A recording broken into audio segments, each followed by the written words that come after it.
Alright dudes, it's daytime today, and here's that barn find Firebird that I picked up, so I can give you guys a better look at it today.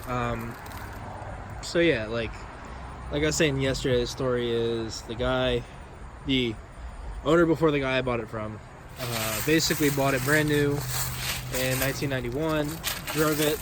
I have the title and the lien release and everything, and like 60 months from the purchase date he got the title, so financed it and everything, and the Bank of Annapolis released it, or Maryland, whatever it was, and like I said yesterday, he got a DUI, lost his license, I think went to jail, then sold the car when he got back or whatever, I don't know, but it sat in this dude's garage for basically 20 years untouched until the previous owner that I got it from bought the car back himself.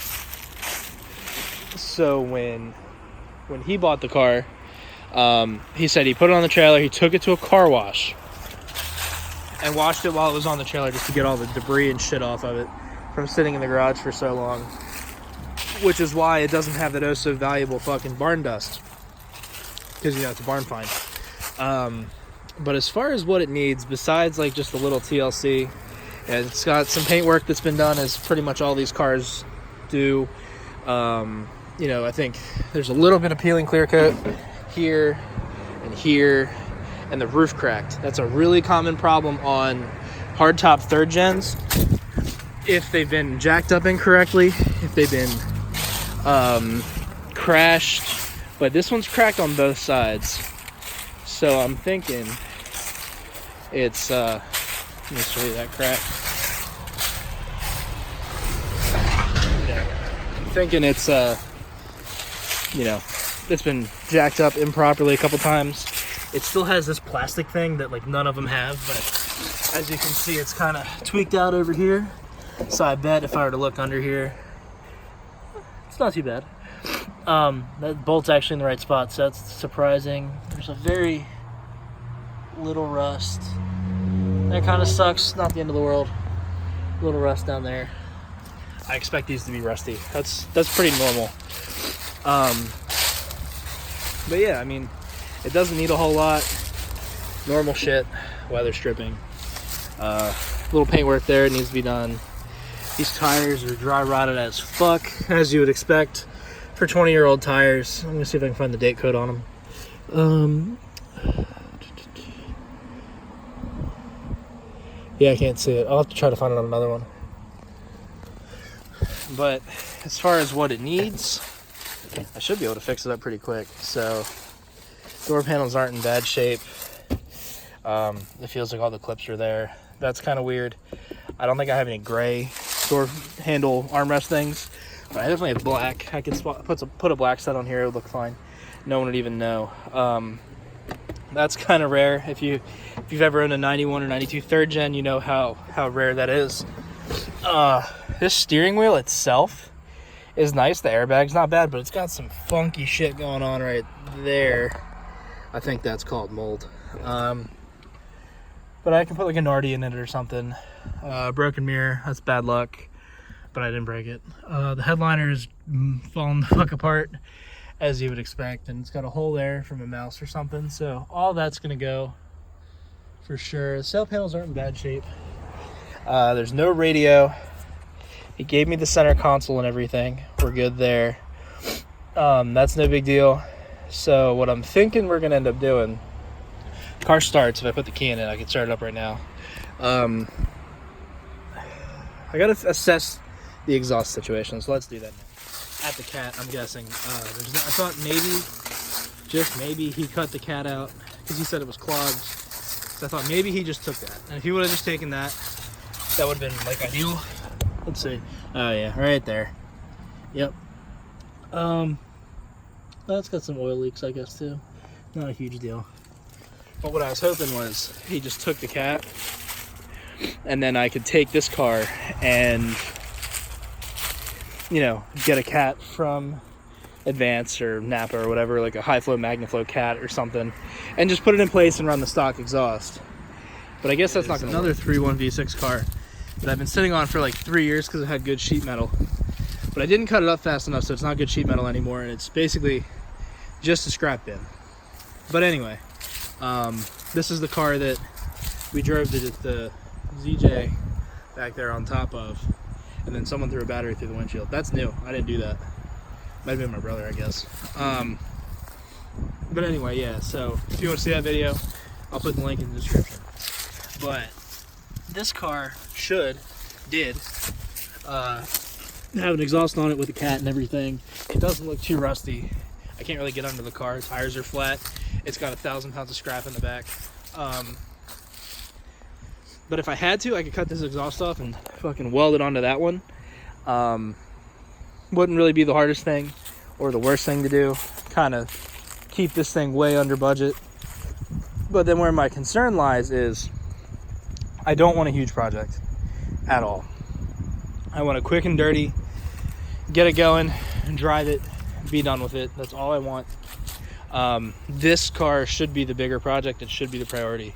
It's been sitting for like 3 years too, 3 or 4 years since I bought the Corvette. And I really need to do something with it. So I don't want to have 2 or 3 big projects going, because I'm also building an engine for the Corvette.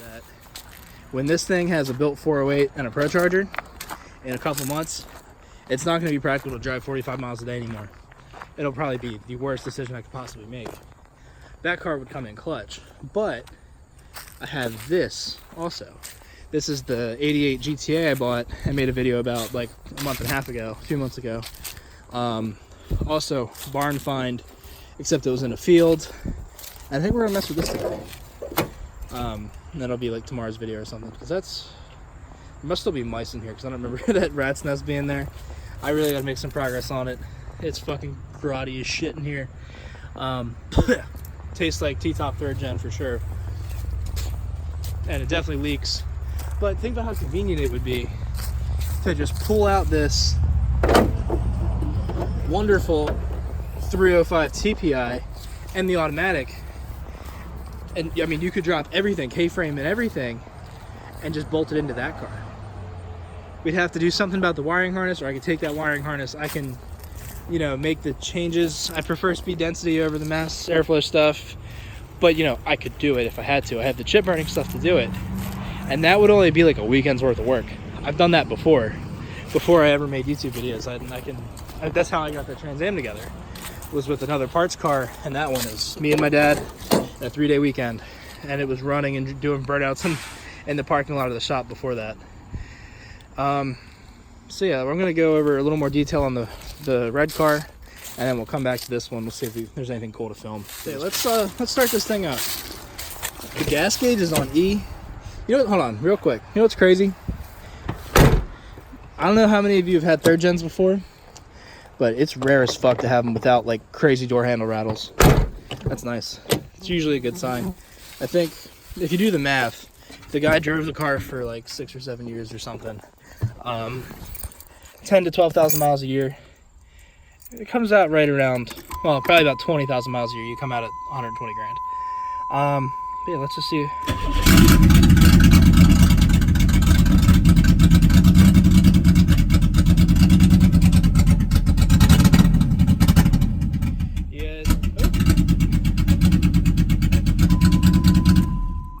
So yeah, I mean, as you can hear, she runs. She's loud as shit. It smokes a lot. The guy was definitely right when he said runs, but not 100%. I couldn't even rev it up. Hopefully he didn't well, I kind of think it might have a bad fuel filter, like a clogged filter or something. As dumb as that sounds. He said he didn't change it.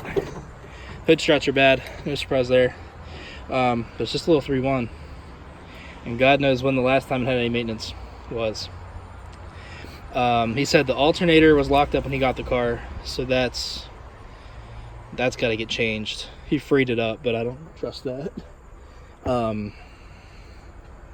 Yeah, I mean, it's a 3.1. Nothing special really. He said the AC did work, stuff like that. So it'd be a good daily, like a really good, fun daily, and cheap at that. So I'm gonna try to find a broomstick real quick. Fuck it. 3rd gen cannibalism or something. Got a 3rd gen panhard bar holding up a 3rd gen hood. But anyway, let's see. Doesn't run 100%. as he said. PCV is popping out. That's not going to do it, but that's, you know, not good. It feels broken, whatever that is. There's not a whole lot to really see at the moment. But I think I have a coil we could put on here. I think it's the same as a TPI coil, so I have a couple spares of those. But you can see, like, the plug wires and shit are all molded and corroded and shit. I bet just a regular tune-up, just plugs, wires, cap rotor, wood, and a coil would probably get this car 100%. So I think, just because I don't have parts today, it might be next weekend's project, so it'll be like our second to next video or something. We'll put the GTA wheels on it off my Trans Am, because those tires were pretty new and I never really used them. I wanted to bring this out, get it off the trailer, and do a fat burnout out there, but I couldn't even rev it up and idle, so I don't think she's gonna do a burnout with this little 3.1 unless we're in like a torrential downpour or a hurricane or something. So yeah, sorry for the talking video, but I think that's gonna be it for today for this car. Thanks for watching. We'll get this build rolling like ASAP. Winter's coming. Insert Game of Thrones meme here. It's like October-ish here in Delaware, end of September, beginning of October. So I got about a month and a half before it gets all salty and shitty out and I don't want to drive a Corvette anymore. But anyway, like, comment, subscribe. Let me know what you think. Like I said yesterday, the plan is to get it running. I'm going to do a tune for it, see if we can get some power out of it. We'll go to the track. It's getting to be a good track season around here. Make a stock pass, tuned pass. Maybe do some other stuff. Once it's tagged, we can do cat deletes and shit like that. See if that picks up any power. Don't think it will. We can pull like the secondary air off if this even has it. I think it does, but you know, we can do a lot of the free mods, as people call it, like advanced ignition timing, stuff like that. See how much power we can get out of it. Or really just proven dyno time, or not dyno time, track time. But yeah, that's the end of the video. See yous.